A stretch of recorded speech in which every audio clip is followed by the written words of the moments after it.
सैयद तू कोई वड्डा नहीं ते असी ज़बानी कहने आ। बाबा बुल्ले शाह क्या? हाँ जी आ पीर बुल्ले शाह सरकार नू ना भरजाइयां ने मेहना मारिया सी।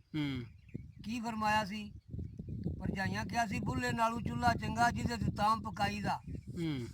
बालगा हो के सैयद दा ते तलब हो गया राई दा। फिर बुल्ले शाह सरकार ने फरमाया सी आप उच्चे साडी जात उच्ची असी उच शरीक विच रहने आ। सैयद तू कोई वड्डा नहीं ते असी ज़बानी कहने आ। जिस ना दिल च घमंड आया तो फिर नैत वली वेखदे अक्खां वाले उन्हें जो कुछ दिते असी खोलिया आख्या जा हुण वेखने आ तैनूं। फिर सरकार ने 12 साल कंजरां दे भांडे मांजे ने नौकरी की है।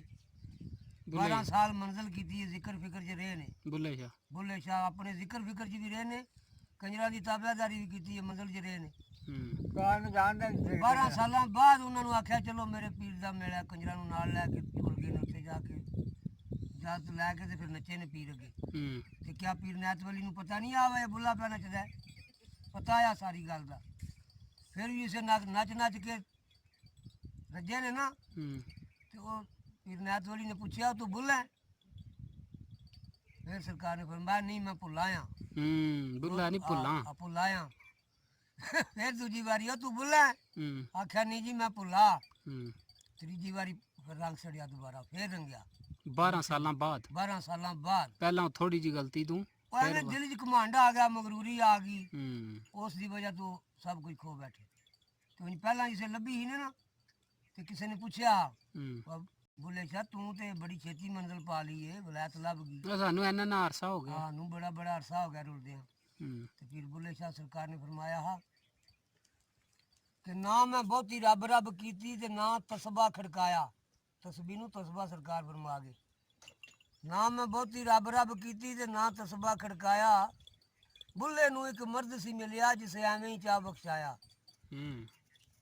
वो गल्लां ने मार्फत दियां उस वेले ते रंग सड़िया ना साइयां ने घमंड आया तो फिर खोल लिया गल है नहीं। बकरियां टुर गई ने ना उधर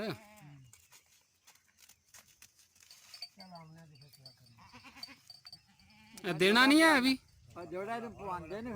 क्यों अल्लाह दी दौलत है अल्लाह ना लवे रखे है अगे की दिता कुर्बानी बकरा मां प्यो दे नाम दा पता ही ओ वड्डा वो जेड़ा हुण बिशारत ने वेचिया एदा प्यू वो बड़ी बला बकरा हा के बड़ी बला बकरा ये उसे नस्ल दा आंदा पिया कम ये हुण रादा यही है भाई अल्लाह दे राज मां प्यो दे नाम दा कहंदा ओ गया इंजे दा ए जाए जिले बने 2-2.5 सालां दा 2.5 सालां दा करके फिर चंगा वड्डा बकरा वा को विचों गोश्त भी निकले गोश्त ओदा भी ढेर निकलिया वो तो बकरा ही ढेर सिर बकरा हा उते ये भी माशाल्लाह चंगा बन जे तो कल जे मैं शुरू किते नहीं जाने आहो उरा ही आना ने जाना किथे हो गया बड़ा ही बहुत लिसा हो गया निकल आईयां ने गर्मी नाल हरे आहो गर्मी थोड़ी पई है नाले पिछले जेड़ा मोहर जे आया ना सारा माल ही पर लिसा आया सच के सीधा नहीं आ लेला पहला बड़ा पड़े आज से बचा है ना रोज जनाब बकरी तो लावा उस वे दूध दे है ना दूध ते जिस वे आ ना ते रोज 2-3 फीडर गांव माई दा दूध मैंने पिलांदा बकरी तो लावा अच्छा तो ही बकरा बन गया के चुंबे होंदे ना इंज ए हुन दी जेड़ा माल च रलिया ना अब बाहर फिर चिसा पै गया ना उन्हें सामने लगा सो ते अल्लाह किते सेट हो जेता मोहर ने मारे ना मुंज नहीं सो चिसा पैना मोहर दी वजह चिसा पे मोहर ने तो माल कुट चढ़ी है साडे माल नहीं सारा आया ते तेल थोड़ा जा दिता हूं फिर मेरा कहना तेल ना दे बारिश में मौसम नहीं हुन मौसम कच्चा ना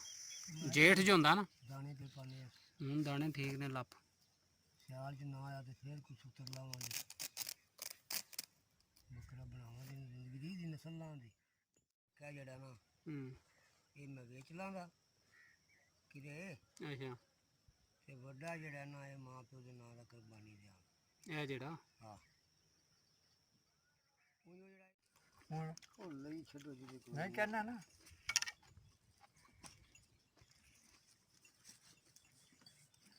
रक्षा दिया है तो मौज है ना जे को लदो जिथे दिल ने आराम नाल लै जाओ बह जाओ पूरा सोए आज फेरा लाया नहीं है लाल मुझे ਗਏ ਕੋਣੀ ਗਿਆ ਨਹੀਂ ਕਿਤੇ ਗਿਆ ਇਹਨੇ ਉਖੜ ਜਾਣਾ ਮੇਰੇ ਹਿਸਾਬ ਨਾਲ ਉਹ ਗਿੱਲੀ ਕਰਕੇ ਤੇ ਲੀਰ ਇੱਕ ਵਾਰੀ ਬਲੇਟ ਕੀਤੇ ਨਾ ਫੇਰ ਨਹੀਂ ਜਾਂਦੀ ਡਨ ਜੀ ਹੁਣ ਮੈਨੂੰ ਨਹੀਂ ਹੁਣ ਸ਼ਾਇਦ ਅਗਾਂ ਲੈ ਜੇ ਸੱਟ ਮਾਰਿਆ ਲੈ ਜਾਣਾ ਜਿੱਥੇ ਖੁੱਬਣਾ ਸੀ ਨਾ ਅੱਗੂ ਜਿਹੜਾ ਨਾ ਸੁੱਕਿਆ ਲੈ ਜਾਣਾ ਬਰੀਕ ਚਲੋ ਜੇ ਲੈ ਗਈ ਤੇ ਲੀਰ ਲੈ ਕੇ ਨਾ ਤੇ ਬਲੇਟ ਕੇ ਸਾਰਾ ਜਾਂ ਇਹ ਜਿਹੜੀ ਚੀਜ਼ ਨਹੀਂ ਹਾਂ ਇਹ ਵੱਢ ਕੇ ਬਲੇਟ ਕੇ ਉੱਚੜ ਗਈ ਫੇਰ ਨਹੀਂ ਜਾਣ ਦਿੰਦੇ ਇਹ ਨਹੀਂ ਜਾਂਦੀ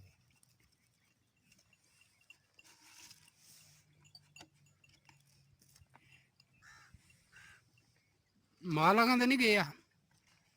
ਪੂਰਾ ਹੀ ਨੇ ਗਲੇ ਤੋਂ ਆਹ ਬਾੜੀ ਤੋਂ ਨਹੀਂ ਹੂੰ। ਕੱਢ ਲਿਆ ਤੇ